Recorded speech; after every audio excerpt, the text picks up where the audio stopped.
Hi, everyone. Welcome to the webinar, Freeing the Grid, Ranking U.S. States Interconnection Policies in 2026. I'm Megan Nutting, IREC's new incoming VP of Regulatory Reform, and so I'll be kicking off the webinar today.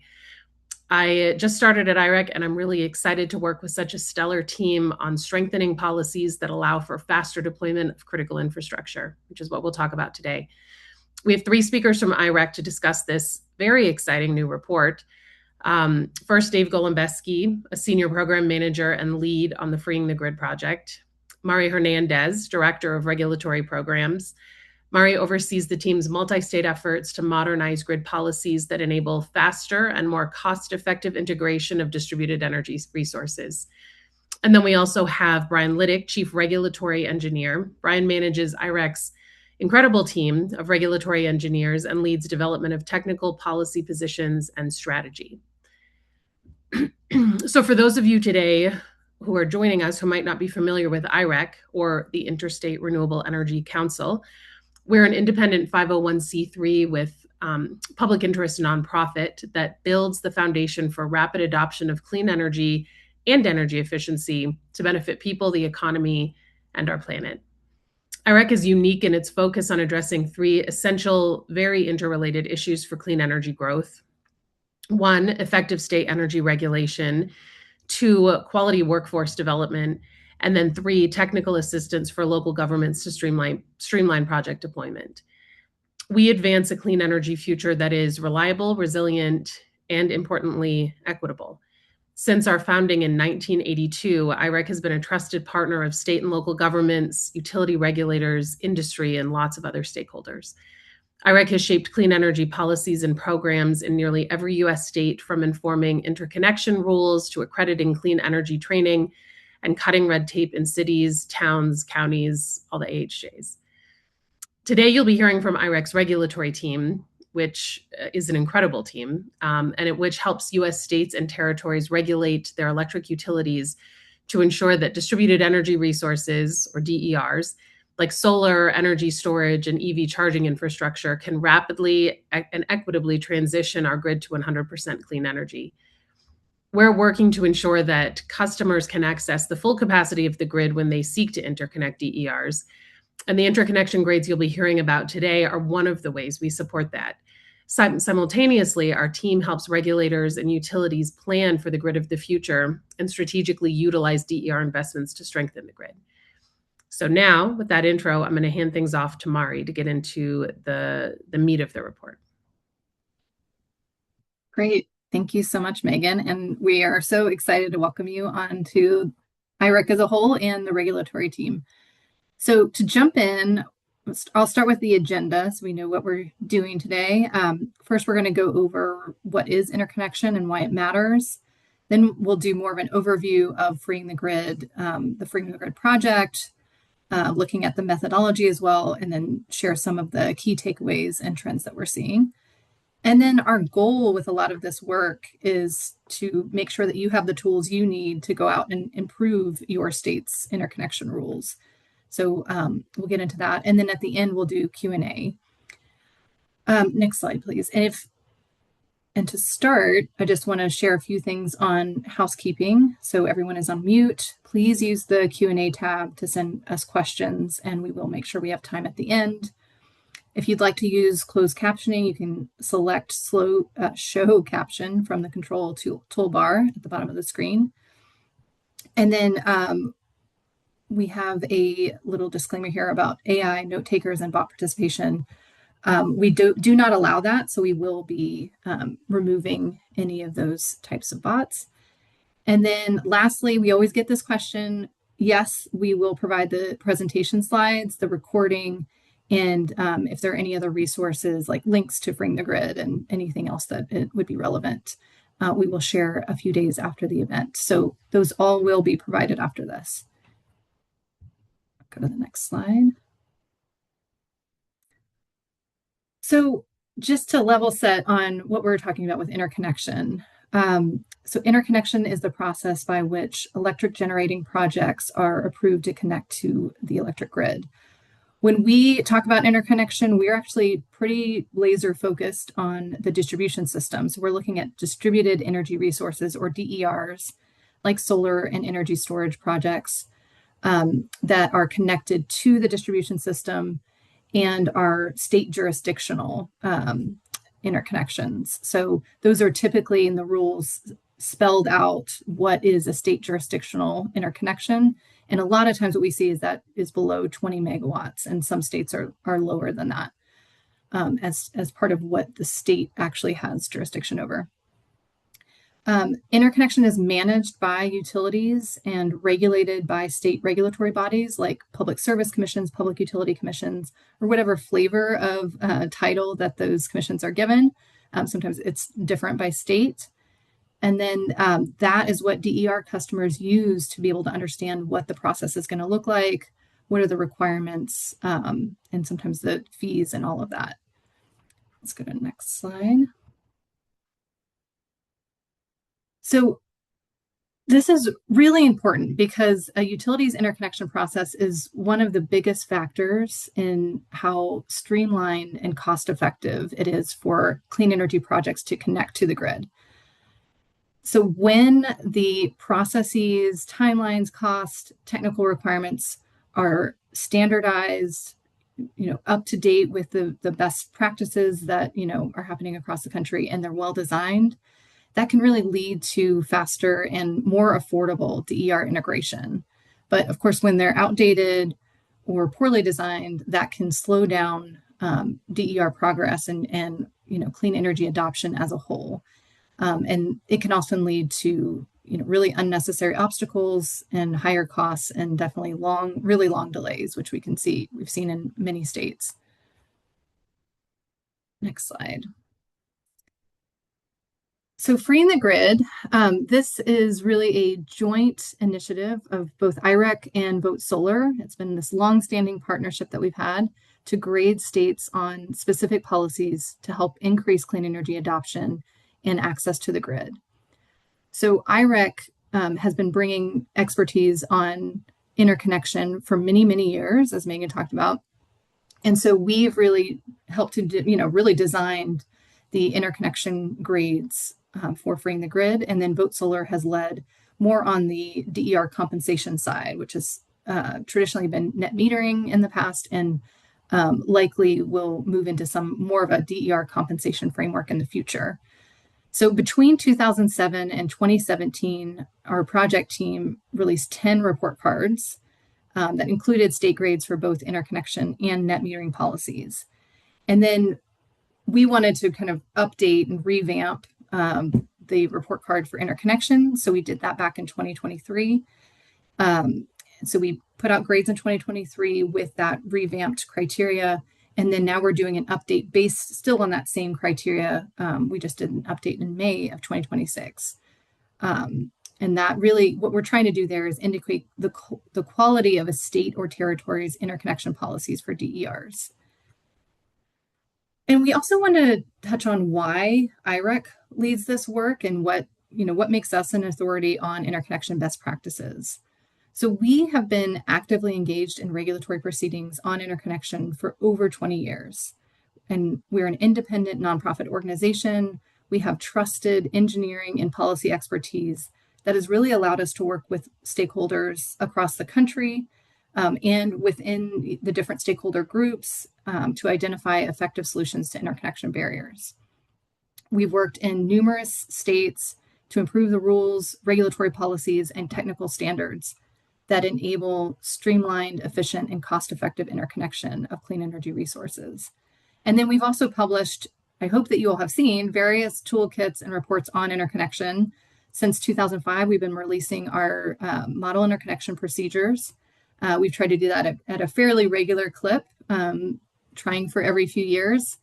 And this, really is one of the foundational resources that we have. It's a trusted framework and resource for states seeking to update their interconnection rules and understand what the latest best practices are. Our last release of the model interconnection procedures was 2023, and we're currently working on an update to that. But that is really based on what is happening in the states, what has been implemented in the states. So our model interconnection procedures always have at least one state example where we're seeing that type of provision when we're updating that in the model rules. Go to the next slide. And then just want to talk a little bit about our grading methodology. So our grades under Freeing the Grid focus on statewide distribution level interconnection procedures.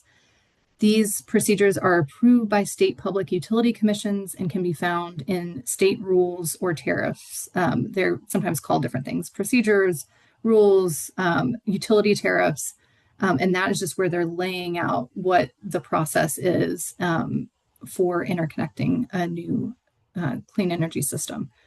So Freeing the Grid interconnection grades are based solely on the provisions within those rules or tariffs, and don't take into account utility practices or requirements that are adopted outside of those procedures. So that can sometimes vary. The practices can sometimes vary a little bit. We're basically grading what is on the books and what you can review, what a customer can review. And the Freeing the Grid scoring is based on criteria that was updated in 2023, like I mentioned, to reflect best practices that have emerged in recent years. So there are a total of 56 criteria across 10 categories that are worth a total of 63 possible points. The 10 categories are listed on the right-hand side of the screen. So you can see all of the categories that we had, and we have criteria under each of those. And just, I want to go a little bit more into the timelines and efficiency category. Actually, I might do that on the next slide. So I'll wait. So if you want to go ahead and go to the next slide, we'll do that. So yeah, as I mentioned, there are 56 criteria that we use to grade states. Each criteria has a point value ranging from 0.5 to 2 points based on its impact. And what you're seeing on the screen is where we pulled out the timelines and efficiency criteria. So that particular category measures whether the interconnection procedures specify timeframes for certain process steps and require efficient timelines for the review of interconnection applications and the stages of the grid impact review process. So this is where we looked at each of the provisions on timelines and, do they exist? Are they within kind of the best practices that we've seen? And what we believe is that this is really rises to the top in terms of importance, because it really can increase the confidence and certainty the utility will complete steps within that established time frame.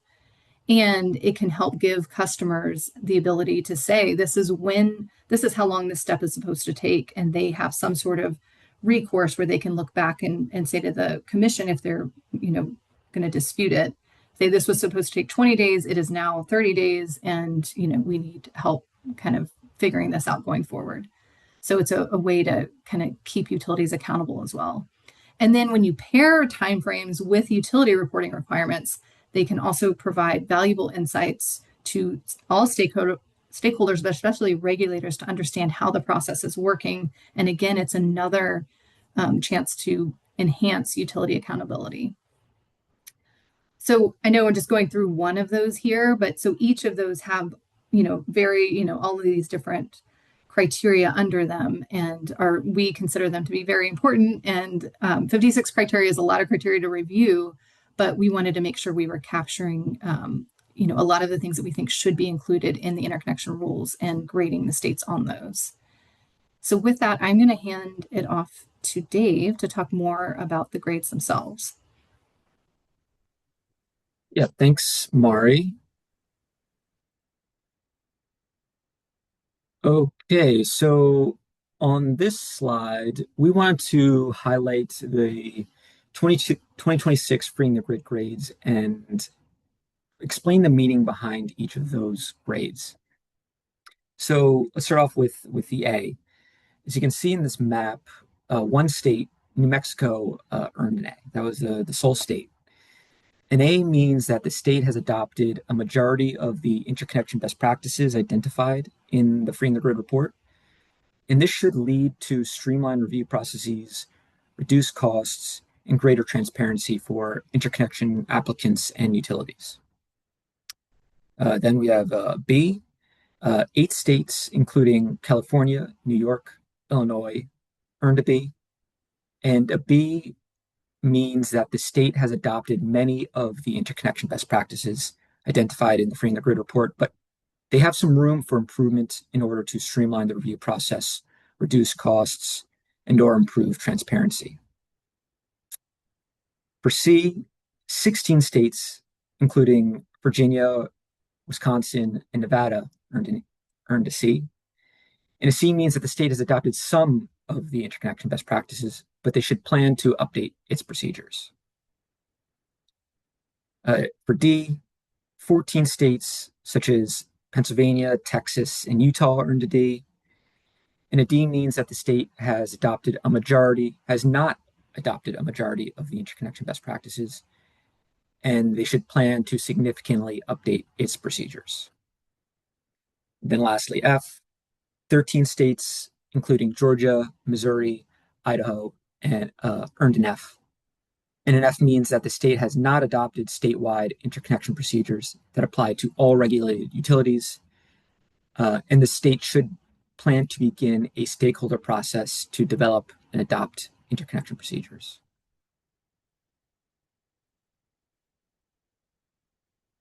Now, let's talk about key takeaways from the 2026 Freeing the Grid report. 9 states have improved their interconnection procedures since 2023. Now, that is I think a big improvement, and it's really exciting to see that number of states take action on interconnection.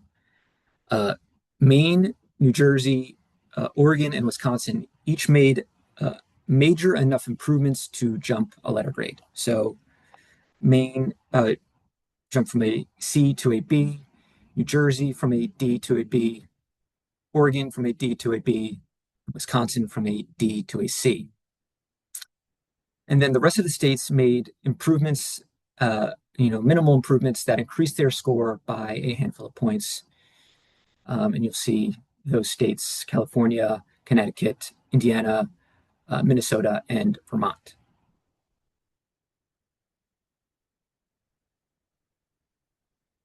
Now, before we continue on discussing more key takeaways from the report, I think it's worth diving into a specific state to see what improvements they made to earn a better Freeing the Grid score. And we're highlighting New Jersey. So New Jersey released new modernized interconnection rules at the beginning of 2026. And the provisions you see here on the screen are just a few of the improvements that the state made that match Freeing the Grid criteria. So first, the state now requires utilities to offer robust pre-application reports. These pre-application reports were not previously required in the state, but they are really valuable to interconnection customers. They help them discern project viability upfront and avoid the need to enter the queue to discover hosting capacity availability or learn the costs of upgrades. And so this in turn minimizes speculative interconnection requests and queue backlogs. Another improvement is that New Jersey interconnection rules now explicitly enable energy storage projects to use these rules. That was not previously clear whether energy storage projects were allowed to interconnect using these rules, state's rules. So that is a big sort of baseline requirement that the state now includes. The state also incorporated a cost envelope and numerous export control provisions, which we will touch on a little bit later. And then the last one we'll touch on here is that the state established a robust dispute resolution process, including an interconnection ombudsman role to help facilitate fast resolution of disputes between utilities and customers, which ultimately will help reduce interconnection delays. And you see here on the on the right next to the criteria, the point value for those criteria. Moving to the next takeaway, this one is not as positive as the previous two slides. Over 50% of US states fail to provide a basic level of certainty for interconnection customers. And so what we mean here is that based on the Freeing the Grid report, our findings and our research, 27 states provide no clear requirements, steps, timelines, or review criteria for how DERs should be connected to the grid. And so what this translates to is that projects being developed in these states are more likely than not facing unnecessary obstacles and delays. And as DERs continue to grow in these territories, the issue will become much more pronounced and unavoidable. So while at the surface level, it may not, in some territories it may not seem like there is an issue, like things may be fine. But as DERs grow, as the queue becomes more clogged, there are more projects enter the queue, you're much more likely to see issues. There's much more pressure on the utilities, and it's really important that the states update their interconnection rules. We recommend that states be more proactive rather than reactive when the issues happen in real time.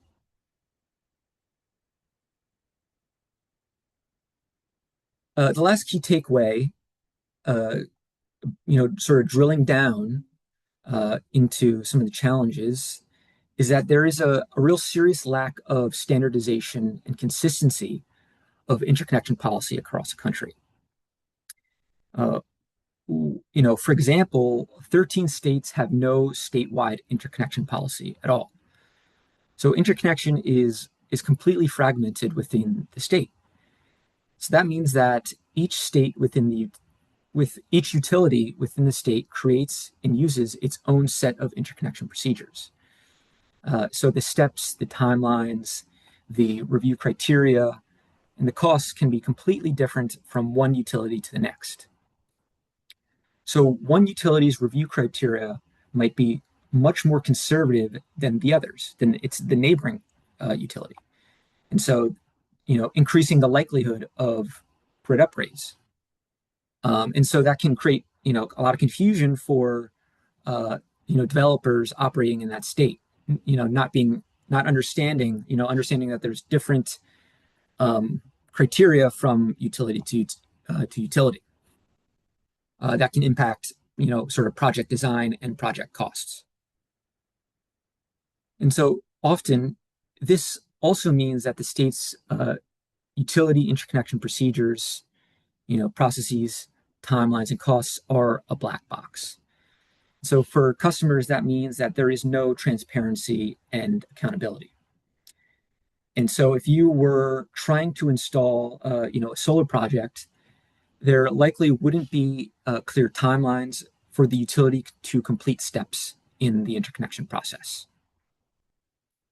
Now I'll hand it to Brian for this next slide. Thanks, Dave. So want to highlight that one of the biggest trends in this across the states that have advanced their rules is that states are increasingly adopting provisions to effectively integrate energy storage as well as solar plus storage projects and allow them to operate in a flexible manner. The three key provisions here include ensuring that the rules are applicable to energy storage in the first place. That's just kind of baseline.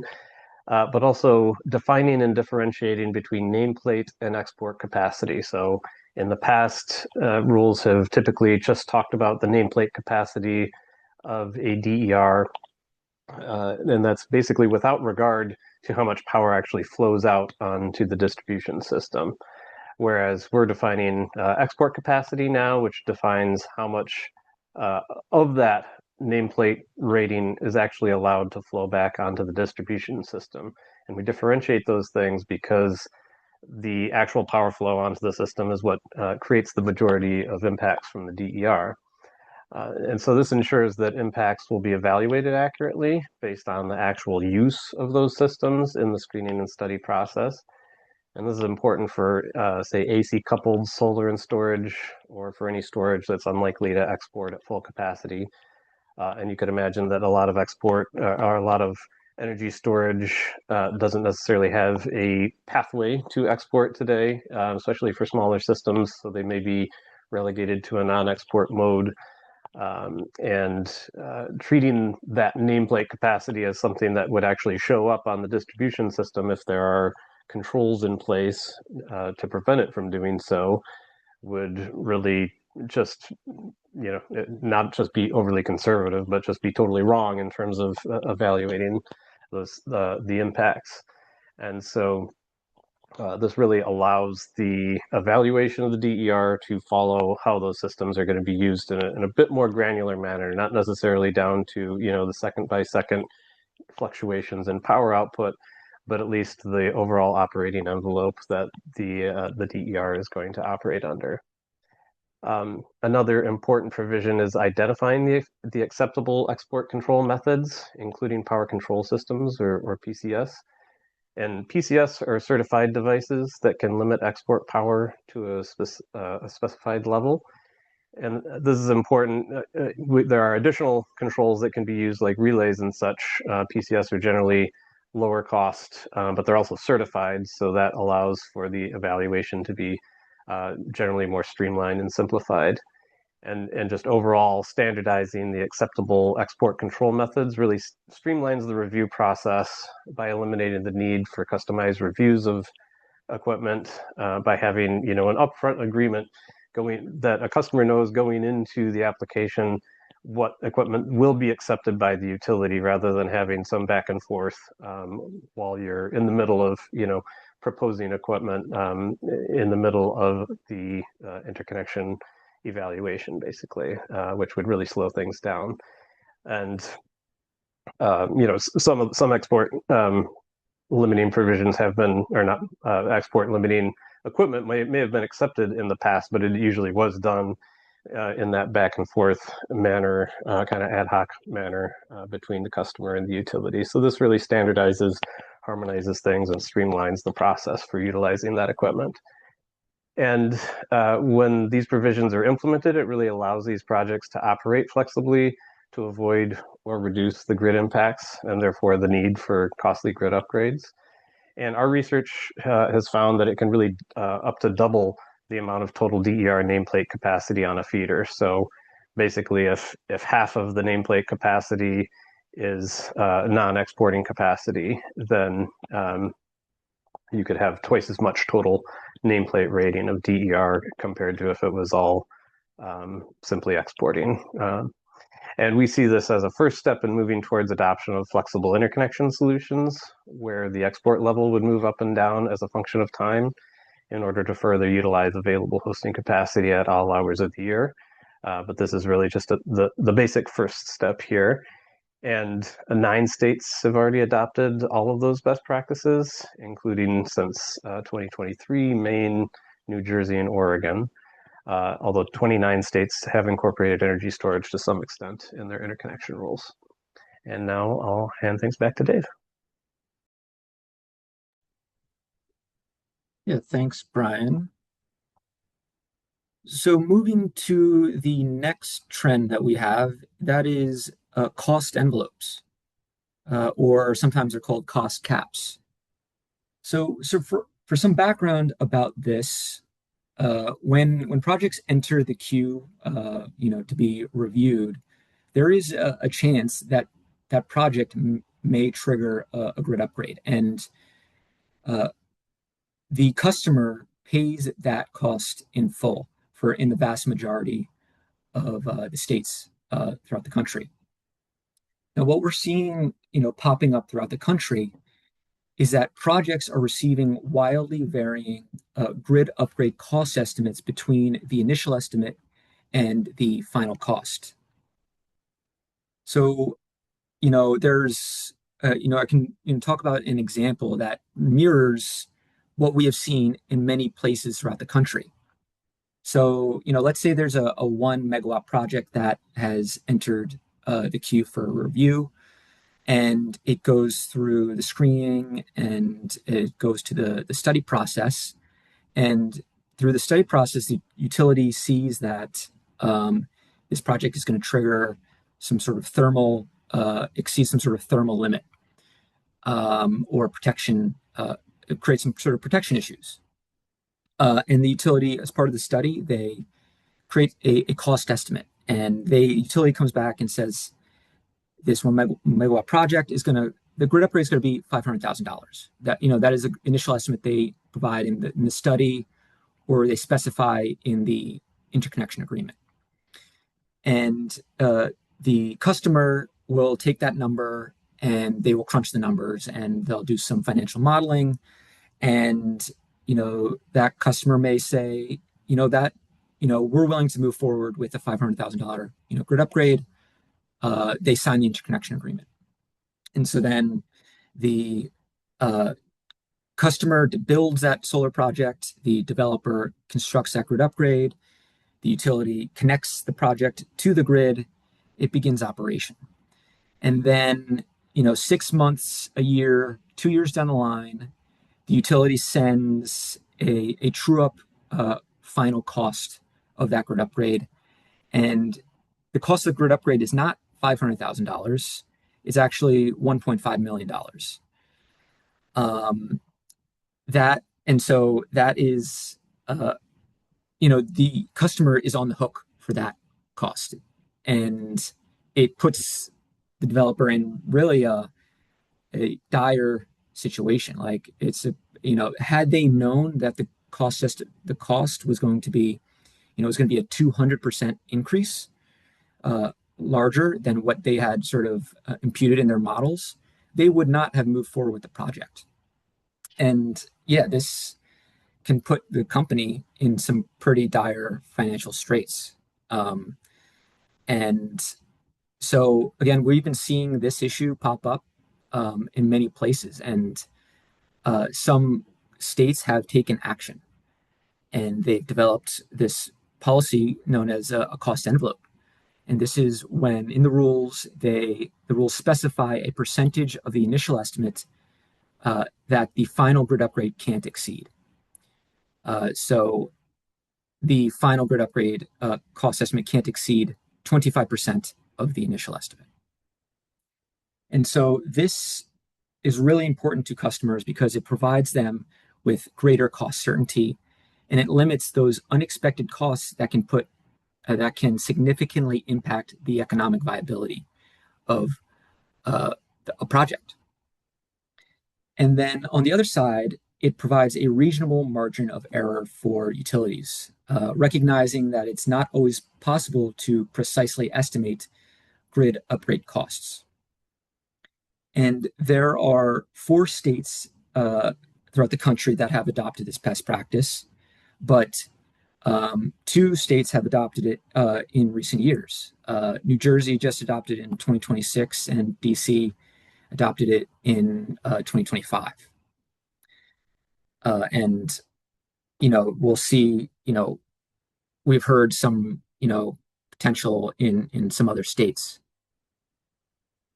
So moving to the last slide before Q&A, I want to talk about how to improve interconnection rules. And this can be for apply to states, stakeholders, and then individual or citizens that are interested in sort of getting involved. And so the first thing we'll say is, you could leverage the Freeing the Grid report. We, as you see here on the left of the slide, we publish a really high-level grade sheet that can be used as a jumping-off point for various stakeholders to discuss interconnection. This document can be presented to state government decision makers like legislators or regulators. And then at request, we can, at IREC, can produce a more granular state scoring sheet that shows how the state scored against each of the 56 criteria.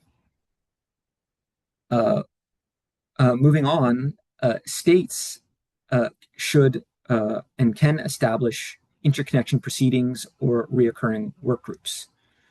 The states should involve and invite a wide array of stakeholders, including utilities, developers, clean energy advocates, consumer advocates, and any other relevant parties in your state. If those proceedings or work groups are active, we recommend stakeholders get involved and participate in those proceedings. If they don't exist, if these proceedings or these work groups don't exist, then we'd recommend pushing the state to establish those proceedings or those work groups.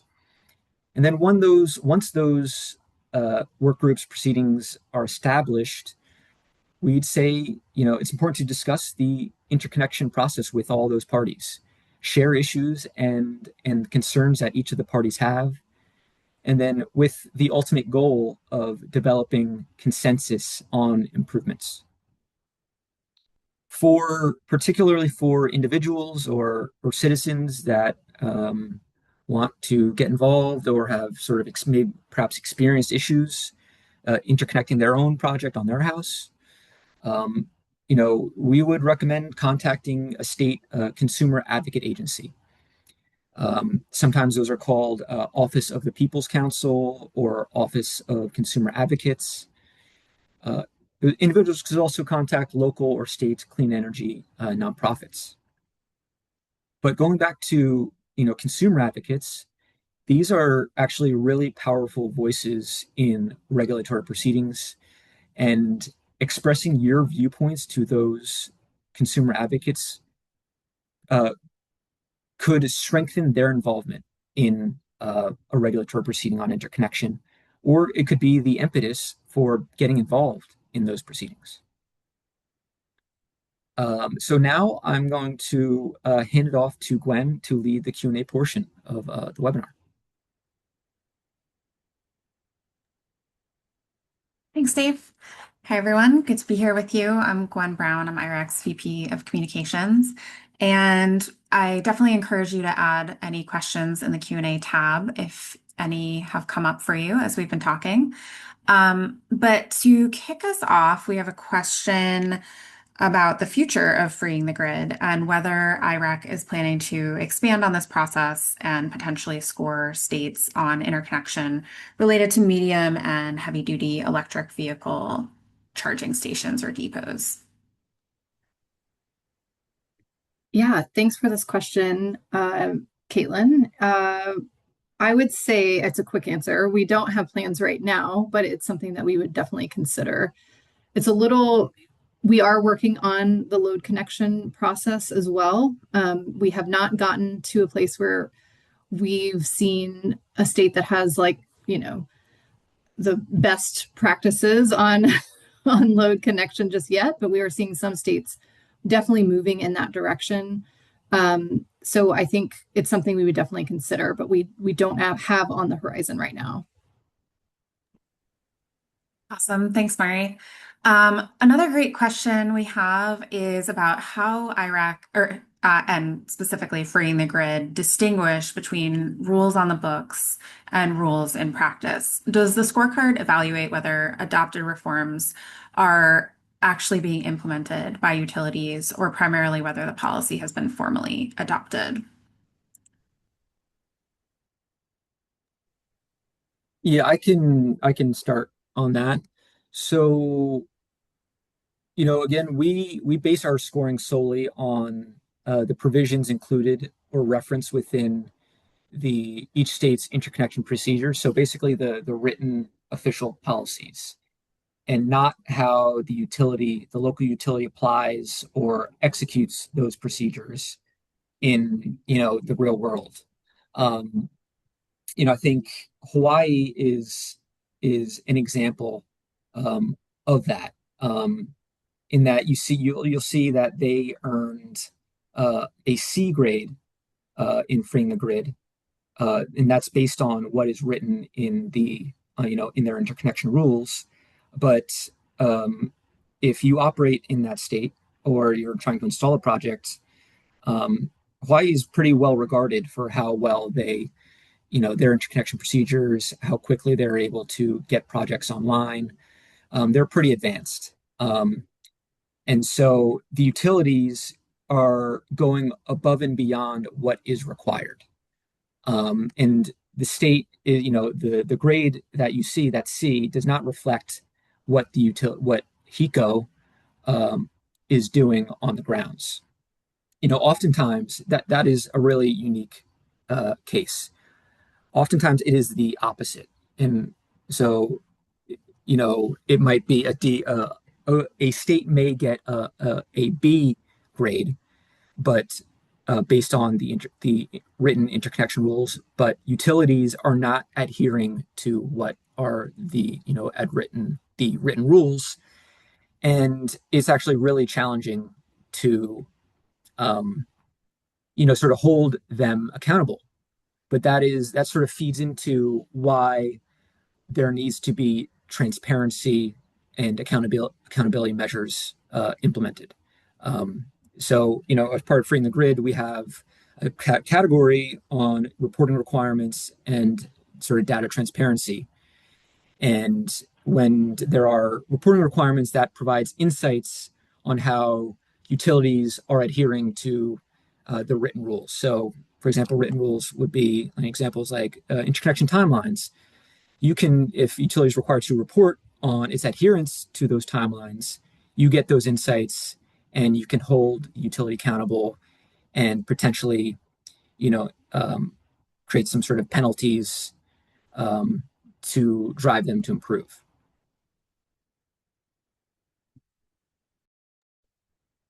Thanks, Dave. We've got another question about basically where to start. If somebody is looking to encourage a state to make some improvements in their interconnection policies, and this person notes that they've already contacted the Public Service Commission and the State Energy Office. Great question. And Megan, feel free to chime in as well, since you have many years of DER policy experience, and I'm sure have dealt with some of this before.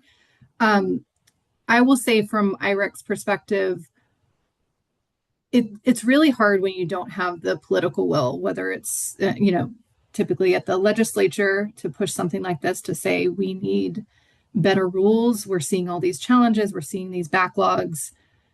You need to, here's an outline kind of for what you need to do in the state as the regulator. So I think that's really hard if you don't have that political will coming from the state legislature. There are some states where you can push directly with the commission. It sounds like you may have already tried that route, but we're definitely willing to, help to think through how that can work. So you're welcome to reach out to us. We have our contact information on here if you'd like. But yeah, I think awareness is a big challenge across the country, just, understanding what the challenges are. So that's part of the reason we wanted to put Freeing the Grid out in the first place, is knowing, are there challenges? Are there even rules? And starting there and then hopefully building from there. So I think the other thing that you could think about is trying to get more visibility in place. So maybe it's not encouraging the commission to, work on a whole new set of rules, overhaul the rules, or overhaul one specific utility tariff, but it's pushing them to have more reporting on interconnection. So to figure out, where are the delays? Is it a problem? That is one thing that we're pushing across the country, because having the data and the visibility into the process is another first step to understanding where you need, more solutions and to where you need to push for best practices. So I know it's not like the most direct answer, but that's kind of how we think about it from IREC's perspective. I would also add, bring visibility to this issue. To, if you know of a news reporter, even in a small local newspaper that could cover this, see if they'd be willing to do a story on it. Because the more visible and bigger an issue seems, the more people want to do something about it. Also, you have a state legislator. You have two, unless you're in Nebraska. It's the only unicameral legislature in the country. But otherwise, you have two state legislators. You have a senator and you have a representative in your state. Go meet with them. They want to know their constituents and say, hey, this issue has come up. Here's the state's grade from this national report. I think we can do better. And here's why it would make a lot of sense to do better, jobs, building infrastructure, energy transition. And see what they can do to help you. They might have connections, they might be willing to run a bill on this, but bring visibility to it. If no one's listening, sort of in your energy world, in your utilities, PUC, energy advocate world, there's others who would care about this too, and who could bring visibility to it. Thanks, Megan, and thanks, Mari. We have another question, just wondering if we can highlight some of the most notable best practices among states that have resolved particularly problematic interconnection policy issues recently. I think there's a lot of them in there. It's a little bit hard to pick out a few examples because it seems like there's so many. But one that comes to mind for me is there's an initial review in the fast track screening process. There's a penetration screen. There's a couple things that have improved about that in the model rules that we publish. But one of the things that has improved is more tightly defining the line section, which is like a portion of a feeder that can be isolated, that's evaluated within that screen. And traditionally it's been evaluated against 15% of the maximum load on that section. And we've moved that to the minimum, 100% of the minimum load. That's been one improvement that's getting away from using 15% as basically a proxy for a minimum load. But some utilities may have looked a little too narrowly at what a line section was and to see basically if the amount of DER on that line section would exceed the loading. And if you look at a very small line section, then certainly, the DER could exceed the amount of load on that, but that's not really the issue that the screen is trying to get at. It's trying to get at power flow overall on the feeder on a more broad basis. And so, that's helped move us towards, at least in a couple states that I know of, resolving the issue of utilities kind of taking a far too narrow and conservative approach. And I just want to highlight this again because I think it's really important. So I mentioned it before, but just having timelines. So we do provide credit for having timelines and having timelines that are, what we consider to be best practice in terms of length of time. But just having timelines doesn't mean that the utilities are meeting those timelines. So you need to have some sort of accountability, whether that's reporting, whether that's some sort of enforcement of the timeline. That is something that can be problematic because it's to not have those things. If you just have timelines, but the regulators don't know if those timelines are actually being met and they're not actually enforcing that the timelines be met, then it's just not doing a whole lot for the customer. So that's why we highlighted that one, but I do want to bring that back up, even though I had mentioned it.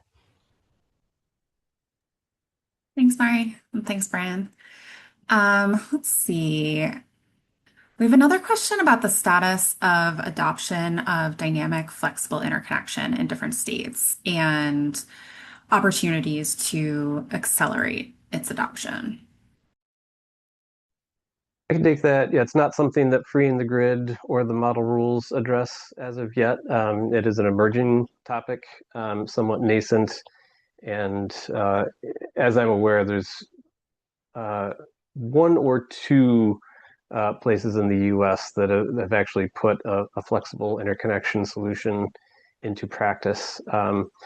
There's one thing that could be considered a flexible interconnection practice is the the LGP, the limited generation profile in California, which is actually within the interconnection rule, Rule 21.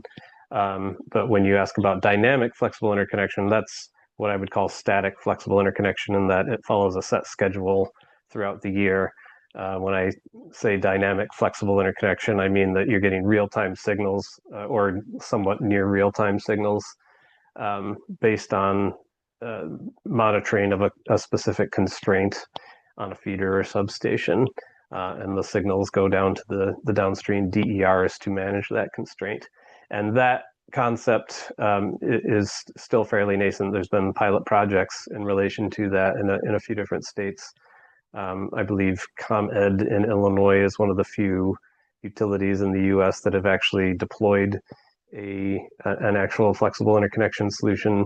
Also, PG&E and SCE have some more pilot project style deployments, but I think very few actual DER deployments have actually happened across the whole US. So we're in the midst of engaging in working groups and PUC dockets that are discussing how to implement all these. So hopefully within the next couple of years, we'll have some best practices laid out.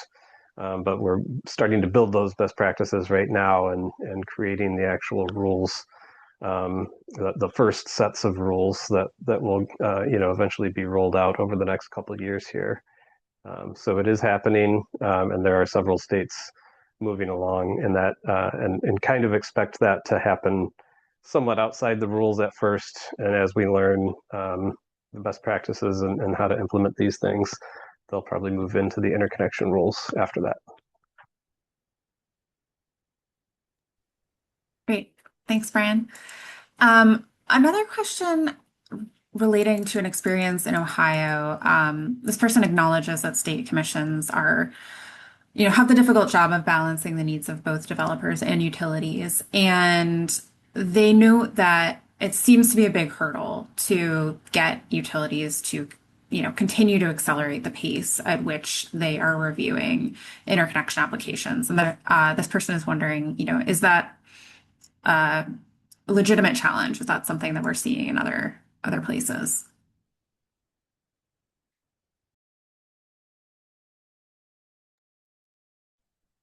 I would say the easy answer is yes. We definitely see that is a challenge, and that's part of what IREC works. We work with other stakeholders as well, because we're not actually putting projects in the ground, but we are getting to that national lens of what's happening across the different states, and we're working directly with utilities, working directly with developers, and other advocates to understand what the challenges are. And then we're trying to share those in working groups and in regulatory proceedings, in our comments, to help folks understand on whatever side they're on, whoever stakeholder they are, to understand what those challenges are and how they're being addressed in different jurisdictions. And I think that has helped to move the needle in many states. And that is also why we provide our model interconnection procedures, to say these are the things we're pulling best practices from a lot of different states, and to help in those conversations and to help understand what's already been done. Like I said before, anything that's in our model interconnection procedures has been adopted at least in one state. Most of them have been adopted in several states. So it's something that we hope can be useful in those conversations and to help move utilities toward those. And then a lot of times utilities are a very willing partner in some of the jurisdictions we're in, and we will work directly with them, or they're a part of other kind of national coalition where we're trying to push different policies forward, and they're a part of those conversations. So I'd say there are some utilities that are really pushing forward really well too. I would just add that, as we noted before, the practice on the ground doesn't always totally reflect the written rules, and so we do rely on PUCs and advocates on the ground to ensure that implementation does roll out from the rules. as we can't be everywhere all at once ourselves. So yeah, it does take a lot of stakeholders from all sides to make it all work. Thanks, Brian. Thanks, Mari. We have a question about New Mexico, which, as Dave mentioned, is the only state in the country that received an A. Sounds like this person is wondering a little bit about the background of them adopting some of the best practices that are in IREC's model rules.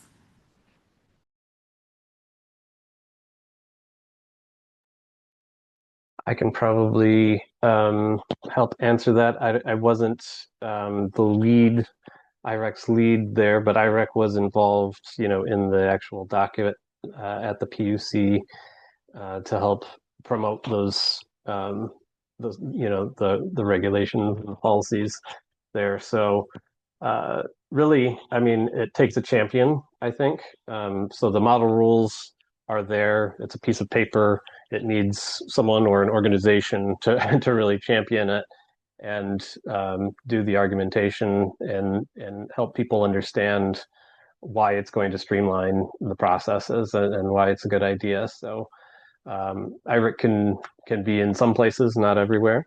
But yeah, I can't say that's the only reason why it worked, but that is, we have had pretty great results when we've been there to champion, the model rules style rules, and we've had a willing commission that's willing to do the work and working groups to get consensus between all parties, utilities and stakeholders, as well as, the PUC, to move those rules forward. And usually that's best practice, is having a working group process that is outside of the actual rulemaking, so that when you go into the rulemaking, you know exactly where your areas of consensus and non-consensus lie, and hopefully you've whittled those down to just a few remaining areas of non-consensus. Thanks, Brian. I know we are getting just about to the top of the hour, so we probably only have time for one more question, and then I will wrap us up. But we definitely encourage you to reach out if there's anything that you're wondering about that we don't get a chance to answer today. Our final question is about FERC Order 2222. This person is wondering about our opinions on the Federal Energy Regulatory Commission Order 2222 as a potential lever related to improvement of interconnection.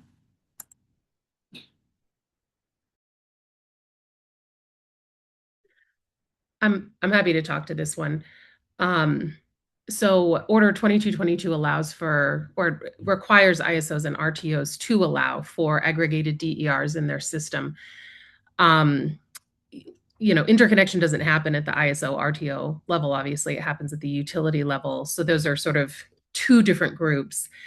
And at the same time, I would say ISOs and RTOs have not been super excited about this concept of aggregated DERs. They put a lot of rules in place that, there's limits on how many, or they say there have to be a certain number of DERs per transformer to even participate and to bid into this system. So they haven't exactly made it easy to do these aggregations. So it seems unlikely that they would then advocate for faster interconnection and faster growth of these DERs to participate in these systems that they haven't even fully created yet and maybe are not huge fans of. However, we as an industry, or we as advocates, might be able to use this to try to get faster to advocate for faster and better interconnection. So we could say, DERs are helping, reduce the cost of the overall system or of peak demand. The more we get on this system and the faster we get it on, the lower costs can be for consumers in those regions.